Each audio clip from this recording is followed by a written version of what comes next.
C'est quand la sœur de Paul est venue au tournage, parce que voilà, on est amoureux. Hein. Il y en a deux. Alors le premier qui est loin devant tous les autres, c'est la venue de la mère de Paul sur le plateau.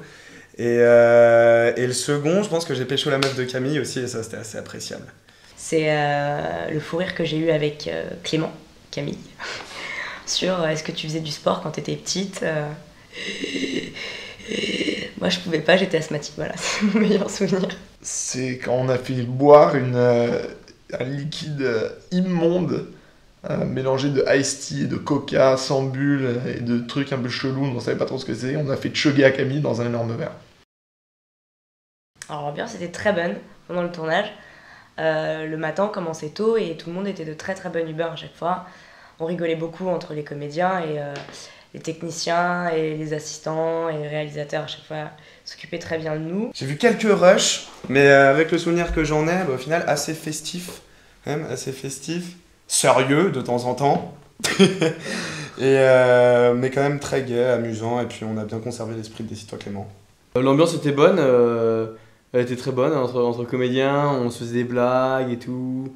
C'est trop bien. Bon, après, t'avais toujours Paul pour nous réprimander, parce que bon, Paul il aime bien faire genre qu'il est supérieur aux autres et tout, mais ça passe parce qu'il fait du bon boulot et l'ambiance était bonne.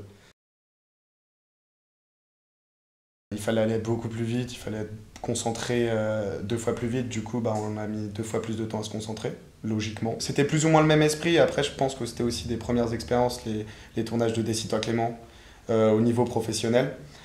Donc je trouve que Paul Paulsen a pris une certaine expérience et qu'il s'en est très bien sorti. Avec une meilleure organisation, avec une meilleure structure des plans, du scénario, avec une vision plus claire du résultat final, on a réussi à avoir un tournage vraiment nickel qui s'est passé sans encombre.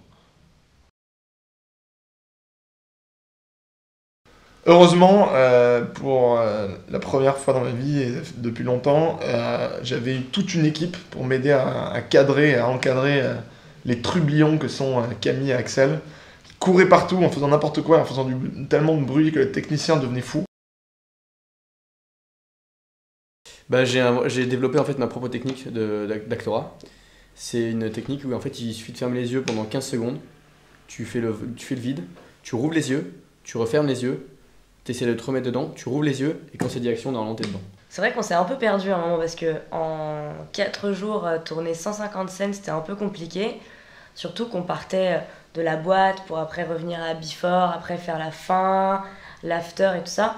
Mais sinon, non, on savait plus ou moins le fil conducteur de l'histoire. Alors, le truc, c'est qu'à la base, en gros, j'ai fait une sorte d'arborescence sur une énorme feuille de papier sur le mur, en notant toutes les différentes possibilités avec toutes les différentes options et les niveaux d'alcool. Et vu que c'est ce que j'ai créé dès le début, j'ai essayé de m'en imprimer le plus vite possible et le plus précisément possible. Donc j'avais tout le temps à peu près une idée claire de ce qui allait se passer et où étaient situés les plans. Bien sûr, le problème parfois, c'était qu'au bout de 8 heures, 10 heures de tournage, complètement fatigué, tu perds le fil. Mais là encore, il y avait heureusement Thomas, l'assistant réalisateur, pour me rappeler et me mettre un peu sur le droit chemin. Ah non, moi, faire rire les filles, c'est plutôt simple, ça j'y arrive. Après quand il s'agit de conclure, c'est notre histoire. En même temps, Clément, c'est difficile pour lui, enfin Camille, il a un peu un physique ingrat, quoi.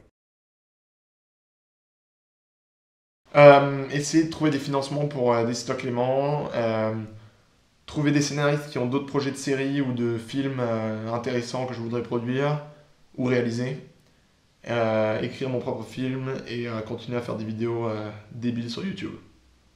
Moi je pensais, hier j'ai regardé Drive, et c'est un film donc, avec Ryan Gosling qui était présenté à Cannes, et ça parle beaucoup de voitures. Je trouve ça pas mal et je vais peut-être abandonner complètement le cinéma parce que tout ce qui est double poulie, rétroinversion, moteur, V12 et tout, ça me plaît bien. Donc je pense accessoirement prendre des études de garagiste, je sais pas comment, mais je vais aller voir ça. Mais qu'est-ce que c'est que cette question à la con? C'est très kitsch ce que je vais dire. Mais sur mon cœur.